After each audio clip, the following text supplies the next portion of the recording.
Okay, so if I want to take this and actually put it in here and have it stand up, it probably won't do it by itself unless I put like a cupcake or something behind it. Or another thing I can do is just take some skewers and some chocolate. Okay, pop the chocolate here.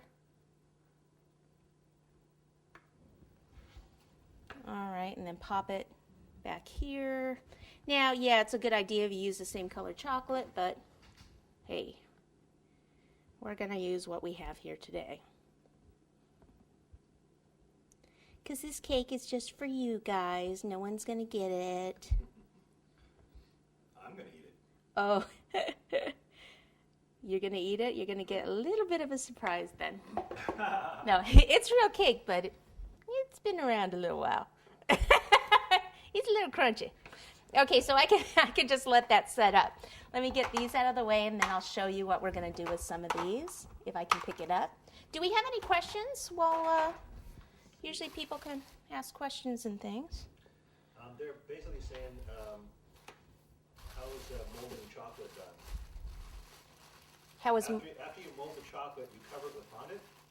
Yeah, let me show you what I'm going to do here. I'm not covering this entire piece with fondant, but I see how that makes it just look more dimensional, not so flat like the regular candy mold is by itself. So what I'm going to do is take some green, and I'm going to use a plunger cutter, which is an IV plunger cutter. This one right here. You could also use just a metal, like mini metal cookie cutter. And then I'll just take some, or take a rolling pin here. Roll this out. Should put a little cornstarch underneath it. Okay. You want it to be able to slide like that. And with this one, it's awesome because it has the veining in it. So I can take this, cut it, push down, and that does the veining, and then pop it out.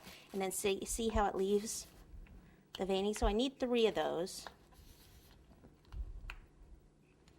Like that.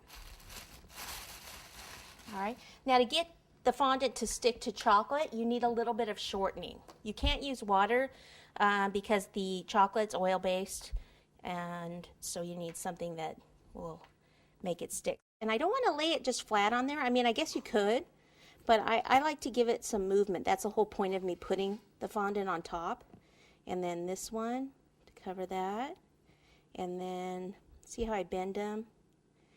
Like this stem thing in the middle, it's too long. I just want to take it and pop it off. Okay, like that. All right, now this one you can see where I put gold around the edge. So I've got some gold dust here. This is the 24 carats, the more expensive gold dust.